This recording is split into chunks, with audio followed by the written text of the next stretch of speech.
every one of you, especially to our dear students who have been here since the start of our webinar series. So starting from Ma'am Charlene, she has discussed how to navigate Sydney Met and how to properly communicate with the other departments, the right departments for every student.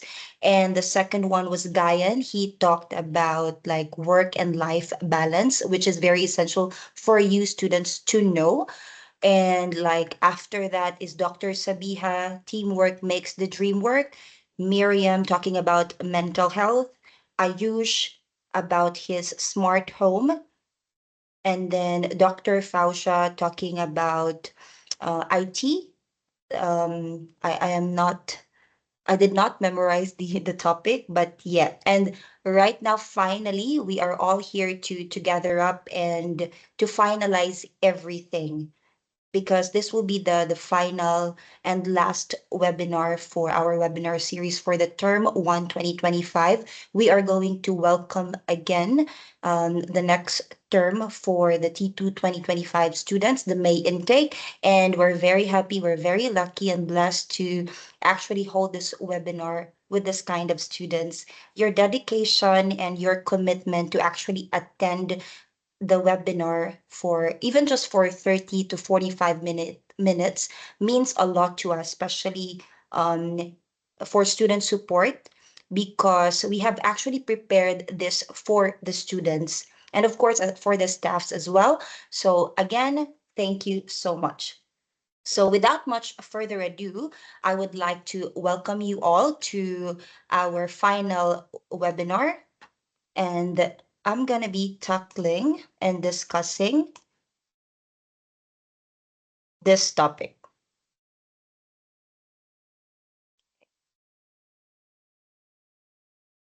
Just going to make it bigger for you guys.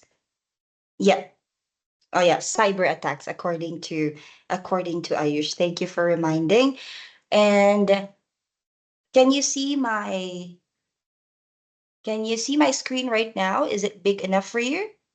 I will not start without the confirmation. Yes. Okay.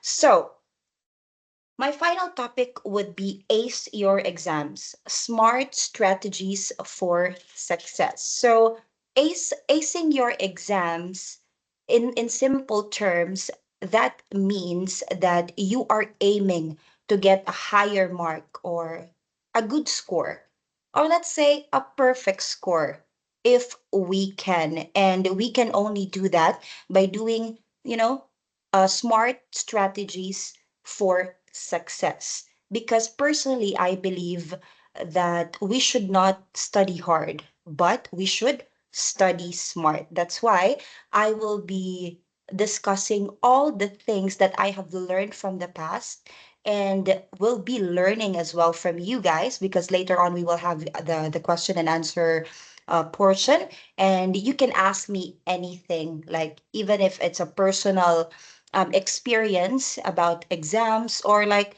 how to deal when these things happen. Like of course we feel very anxious, we feel unprepared even though we have prepared for a long time, but sometimes we are just really stuck at the moment, and exams makes us feel um floating, stagnant at that very moment.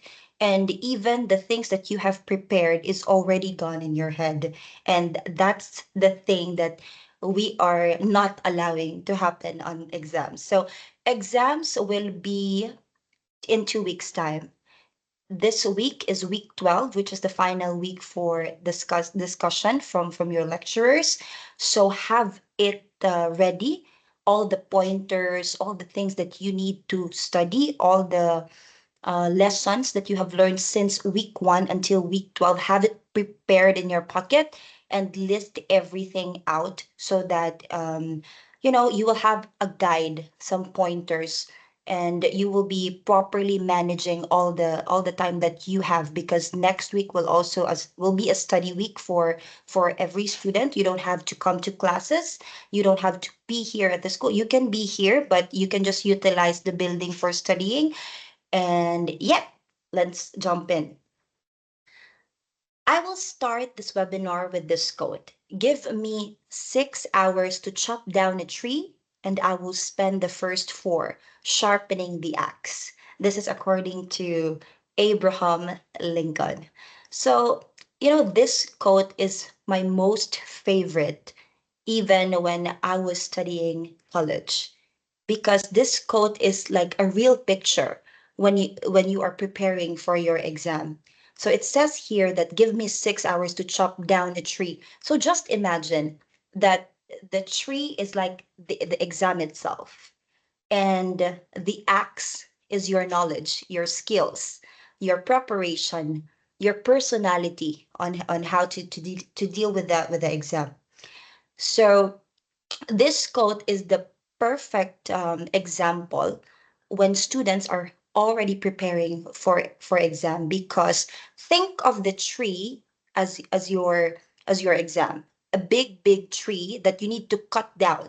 You need to ace it because you're going to make a future of it. Like for example, the tree is like of the future of you. You need to build a house from that. So that exam is you need to axe it, break it so that you can make out of it.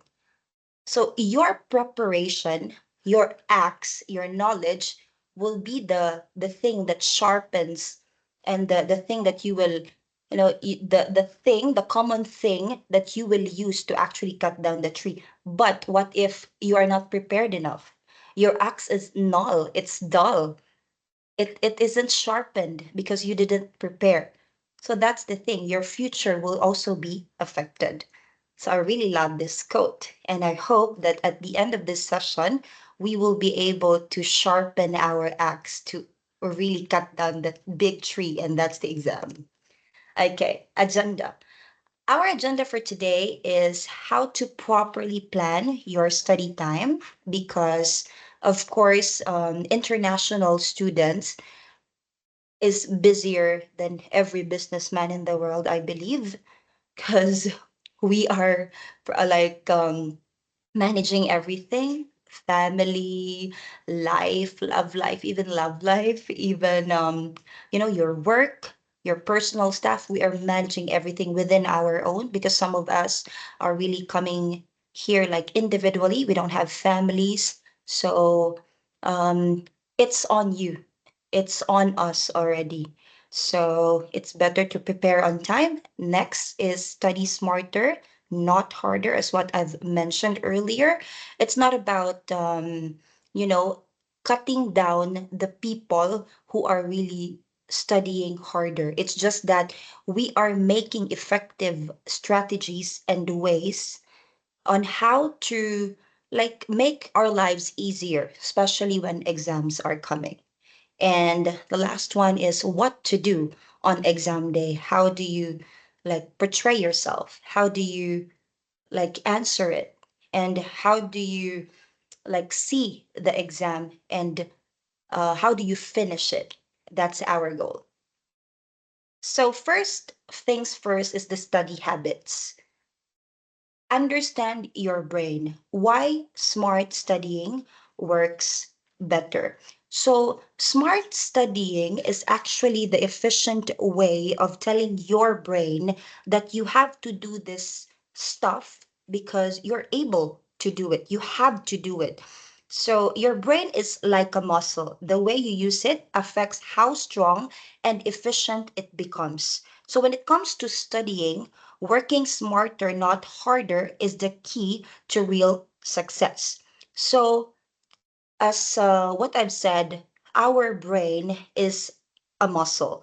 So, our brain loves patterns. You know how people are doing every method? They have different kind of methods on how to study. That is also uh, participating in within our brain.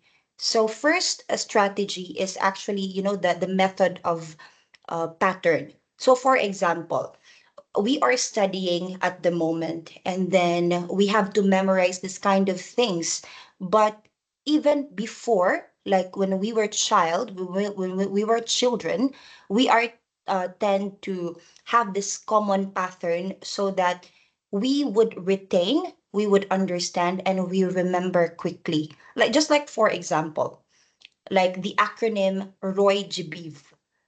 ROY-GBIV, you are very familiar with that, right? That is the color of the rainbow. And how do we actually like remember all of the colors in the rainbow? It's because of this acronym. The brain loves patterns. It's easier to remember if we have these patterns in our minds. It's like Roy G. Beeve. By saying Roy G. Beeve, everybody knows that it's red, orange, yellow, green. Um, what did I say? Green, G. Beeve, blue, I, indigo, and V for violet. See, even with a click, we can remember everything because it's already patterned. Oh, why is Cutie still waiting in the lobby? All right, so that's one way. Next, research shows that spacing out your study sessions helps your brain retain more information or long term. This is according to Cepeda et al. Of 2006. And the hippocampus, your brain's memory hub, shrinks when you're under chronic stress. That is according to Lupien et al. 2009. Sure. So, studying, do not treat studying as a Netflix series, like you're binge watching. For example, you're because I'm actually watching movies in Netflix right now, so I just want to share my personal experience. Like for example, you are binge watching Avatar movie, and then you're going to When Life Gives You Tangerines, and now you are going to a different movie. So, your mind is like rattling and shaking on what to do first. So do not treat studying as like that. Treat studying as a TV series. You need to treat studying as a TV series that you need to like watch it day by day. Okay? One episode per day. That's what I meant. Because, like, if you're going to binge watch everything, binge study the topics, then nothing will be in your brain. Nothing will really retain and sustain in there because, see, this is according to study that spacing out your study sessions help your brain retain more information long term. So as early as now, as early as today, right after my session, if you have all the pointers and all the guide from your unit, list down all of it and then start now because you have all the week to actually study. Okay? Do not do it directly, urgently. Do it surely, and you can see the result during the exam. I'm telling you. So, the hippocampus, your brain's memory hub, shrinks when you're under chronic stress. So, you know already, it's part of our brain that the hippocampus, it's the main storage of everything. But if it's in under chronic stress, it will never work. That's why take it easy, one step at a time. Okay, let's go to the techniques. The first one is the Pomodoro technique. This is actually an Italian word, the Pomodoro. Study for 25 minutes, take a 5-minute break, repeat 4 times, then take a longer 15 to 30-minute break. So the Pomodoro technique is actually like commonly used by everyone. Like, not necessarily that you have to do it, but this technique actually gives information to everyone, to students who like studying. Hold on. Oh, okay. Yeah. So going back, the Pomodoro technique is just a commonly used technique for those students, as what I'm saying, to have a break, to have a simple pause time while studying, because sometimes we are so bombarded with things and like we think that, oh, I must do it like quickly, I must do it fastly because I have another unit. Imagine some of you guys are doing 4 units on this exam, like on this exam week, and you can't properly manage everything because you feel like you're running out of time. That's why you're always like in a rush, you're always doing it fast. But no, your mind needs rest. Our brain is just the same with our physical body. It needs rest, especially the brain, because the brain is like doing everything for you.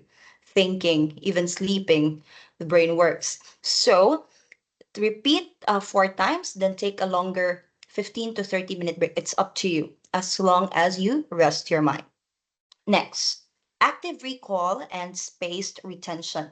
Don't just read, test yourself. Use flashcards. So, active learning improves comprehension and retention. And this is my favorite. Personally, I did this when I was still studying college. It's active recall and space repetition. So it gives you the time to actually, write down everything that the thing that you have learned. Like you read it aloud, and then you're asking someone, you're doing flashcards. So it's a help for yourself also. Like it's just you and yourself. It's a competition between you and yourself, asking the same questions over and over again so that it will help you remember all of the things. Like, for example, what is the meaning of this word? You will ask yourself like that. And then you also have to answer. This blah blah blah is like this. And that is active recall and space retention. Okay? The using of flashcards is actually very helpful as well. Like look at the um like toddlers. How do they learn how do they learn about the sound of every alphabet? Like flashcards, right? It's because like when they see it, they actually remember it. There are um people who like it in vision, in pictures. So it helps for the suspension of memory, the retention of memory. So teach it to a teddy. There's another one. It's a method where you explain a topic out loud as if you're teaching it to someone else, like a teddy bear, a friend, or even your pet. The idea is if you can teach it simply, then you can understand it deeply. Okay, so teach it to a teddy is like projection, you know? You are talking to someone because some of us doesn't really um like for example, you can't live without someone. Like um you need to talk it out. So just imagine a teddy bear or a thing, anything that is that you need to project to someone. Tell them about something. Tell them about what you've learned. It's like a daily conversation, an informal conversation with a friend, but the topic is not about someone someone's life, but it's about the ideas, the topics that you have learned from your studies. It could be your friend, it could be a real friend, a living thing, or a non-living organism. It's up to you. Because some of us would love to do that. So that is another technique. So the last one is note rewriting. So when you rewrite notes without just looking at the original, you're training your brain to pull information from memory. This strengthens your memory pathways and make it easier to recall the information later, especially during exams. So some of us are like bookworms. We would want to read first, like from page to page, and then there's a certain point that we stop, and then we grab a paper and then take note of everything. That is a very helpful technique as well, because that one is like um it's like remembering everything what's written on the book, and you're having your own notes from it. And after rewriting everything, that's when you compare if your answers are correct. That is very helpful. I personally suggest the note rewriting as well, because you know it gives us the time to actually assess or test ourselves on how deep did we understand the things or the thing from the book that we read. So yeah, you can use that technique as well. Strategies. So let's go to the strategies for developing effective study habits. So during the exam, we are now jumping on the exam itself, on the exam day. So first is to read instructions very carefully, because some students are really, they are just going to the exams, directly writing, answering the sheet, and then not understanding the instructions. And that's the time that we make mistakes. Like for example, I remember one moment in elementary during my primary school that the instruction was to like underline the wrong answer, and then there's a space, there's a space in the answer sheet that you need to provide the answer. So what I did is that I just write the wrong answer, but I did not underline it. So what did it cost me? Of course, I failed. Not really failed, but I got a very low score on that one. So it's very important to read instructions carefully. Next is to plan before you write. So for essays are um, quite time consuming, because of course you need to think of words, you need to think of real informations, facts, truth about the question. Like for example, the question is, what is the study of Sigmund Freud all about? And then you are stuck with theories now. You are thinking if Sigmund Freud has actually coined this word, has actually discuss this thing, and you are stuck at the moment. Always go back to the theory of that person. Like for example, for Sigmund Freud, I believe he has proposed the id, ego, and superego, focused on the thing that you have learned already from studying, and then spread out all the information that you know. Like if you're out of words, then that's it. At least you have tried, but focus on one thing, and do not overdo everything.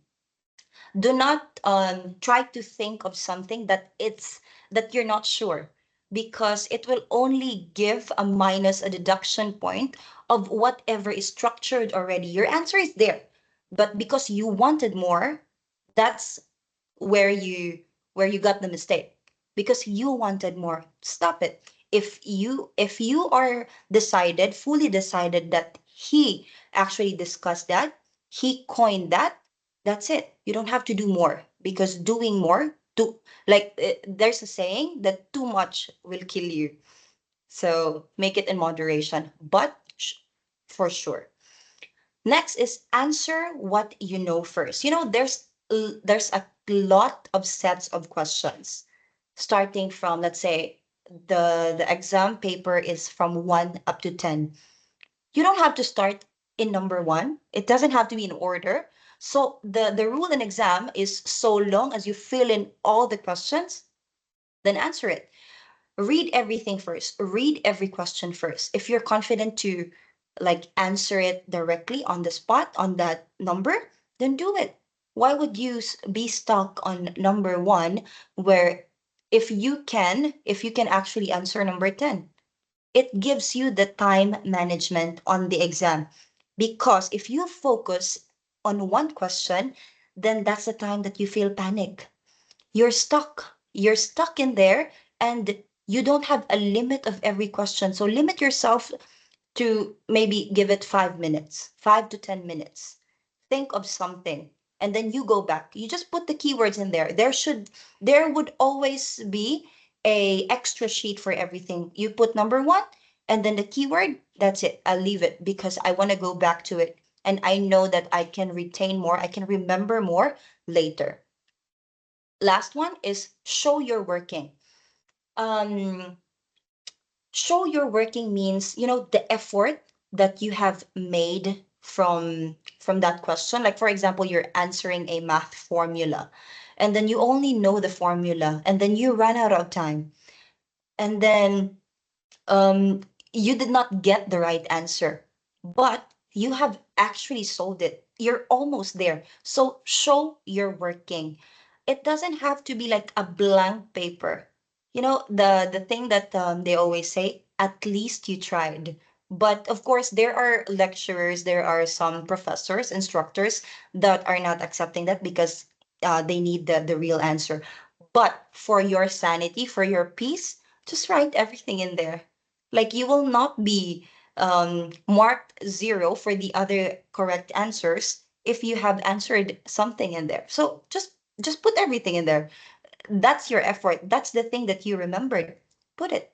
You don't have to feel bad because you didn't actually answer it because of time limit. But put everything in there because it helps you also to actually, self realize that you did your best. It's just that there are some certainties on that time. Okay, so let's talk about the common study challenges. What time is it? Okay. Overcoming common study challenges. So, first, our common friend, procrastination. Who loves procrastinating here? So let's define it. It is the act of delaying or postponing tasks or actions, even when you know that doing so, might lead to negative consequences. In other words, it's when you avoid doing something you need to do, often by doing something more enjoyable or less important instead.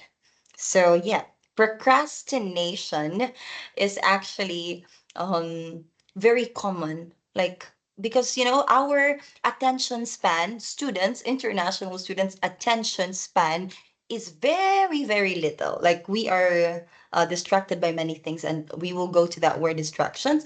But procrastination is the result of laziness because you tend to always keep on promising yourself that you're gonna do it later on, gonna do it tomorrow. But why not now? Why don't you start now? Like, why are you delaying things if you can do it now? If you will do it tomorrow, like there could be some possibilities or probabilities that you should have like worked more if you have done it now. you know if you don't feel like doing it today, do it now. Start now, I'm telling you. Because if you prolong it, the problem will still be existing.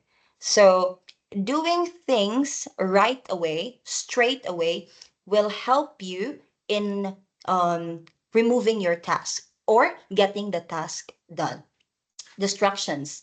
It's anything that interrupts your focus or attention while you're trying to complete a task or study. They take your mind away from what you're doing and can make it harder to stay productive. So distractions, especially that we have a long holiday. I believe last week we just have the Easter holiday and Anzac is coming. So international students might be thinking that I must utilize this study break, this study week to go and like have time for myself. But no, it doesn't work on that way. The academic calendar has put a time, an allotment to actually give students the time to focus on that week. So, you know, avoid distractions. Students, let's avoid distractions on this particular week because it will only happen once.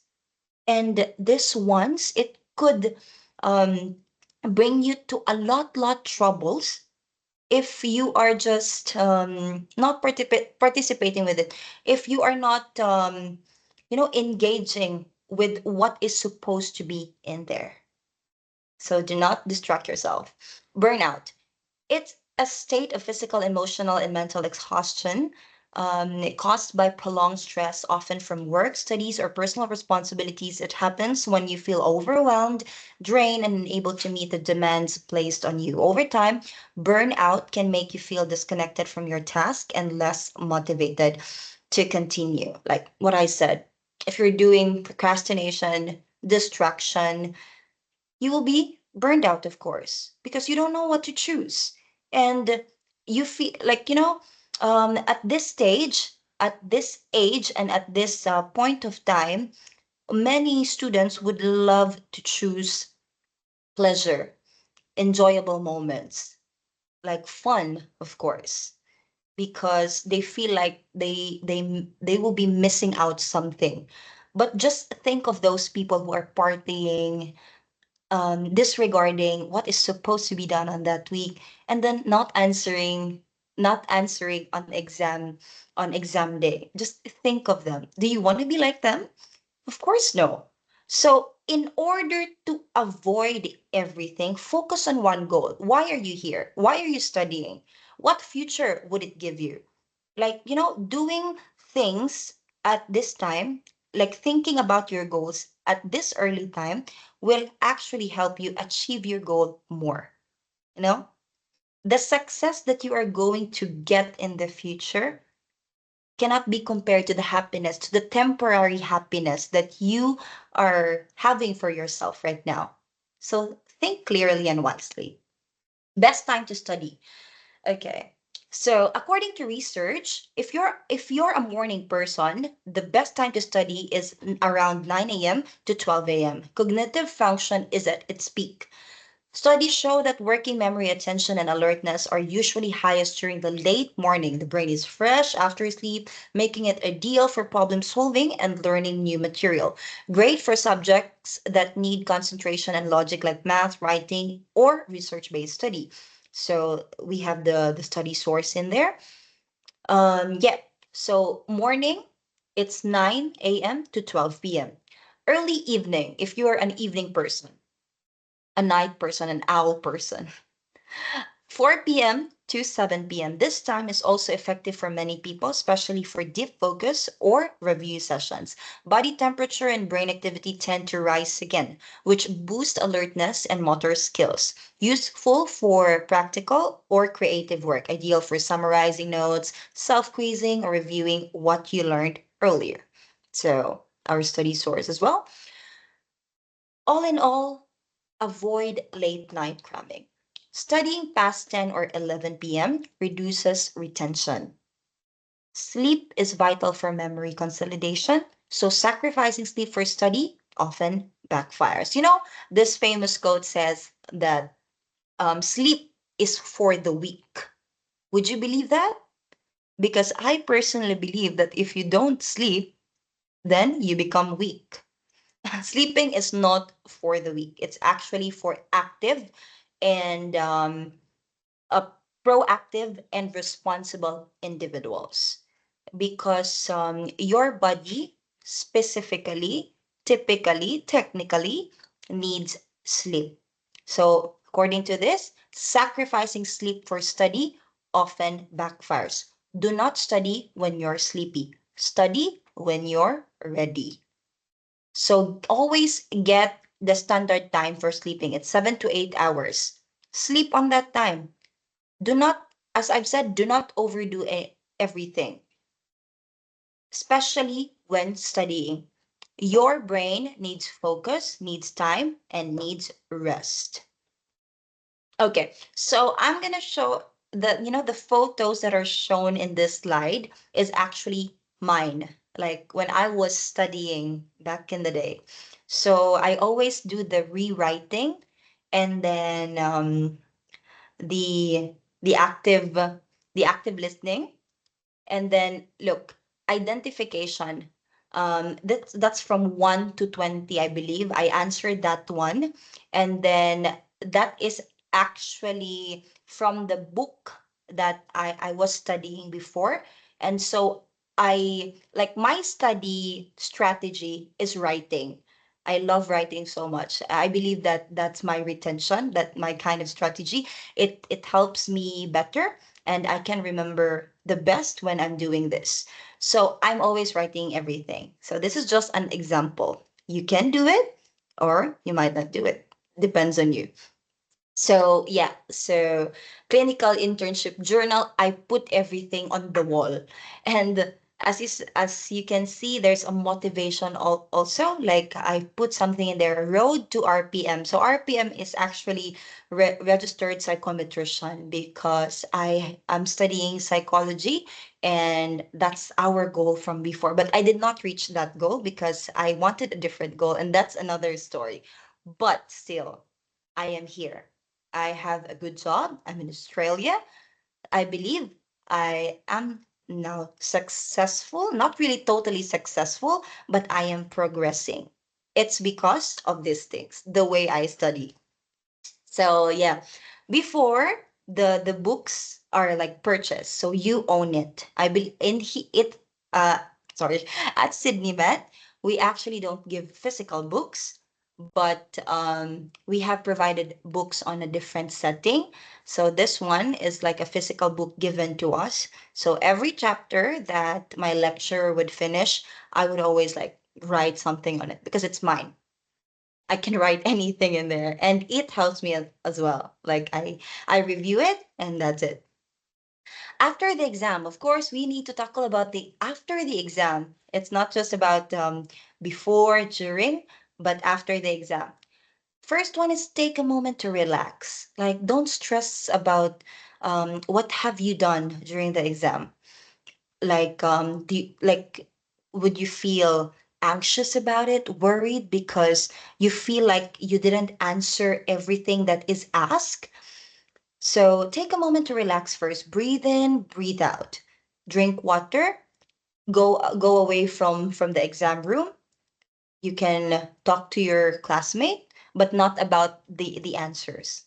Just a catch up. And then number two, avoid ruminating over the exam. Like you will always say, "Oh my God, number two question is like this. Did you answer the way it's supposed to be answered? Like you were asking everyone already." Don't do that. Don't ruminate it.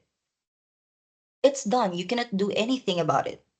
Number three is review and reflect, but don't overdo it, as what I'm saying.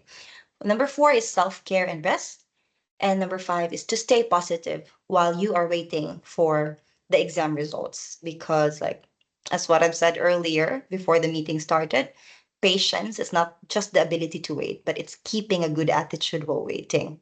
Like, you might think you may be anxious and worried and terrified on what will be the results of the exam. But, you have done your part, you have prepared, you already put all the smart strategies, and that would be it.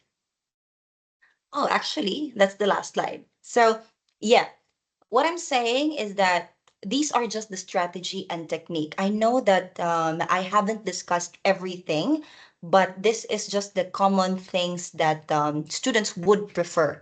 And this is according to study. I always linked it with study because, like, I would love a number of people who's doing it, especially for students. I know that some of you guys are doing it for the first time, international students who are following Australian standard.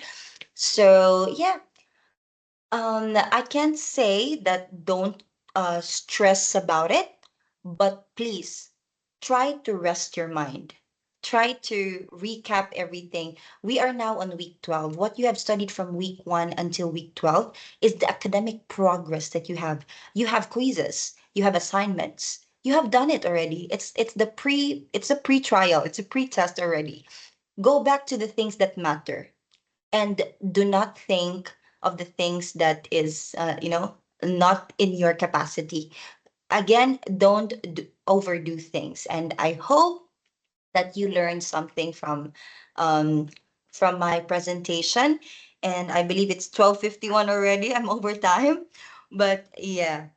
Do you guys have questions? If you guys have questions, you may now ask it, and I will be um reading from my, maybe I'll just stop sharing that. Uh, is that Undram? Hi, Undram. Thank you. Thank you so much.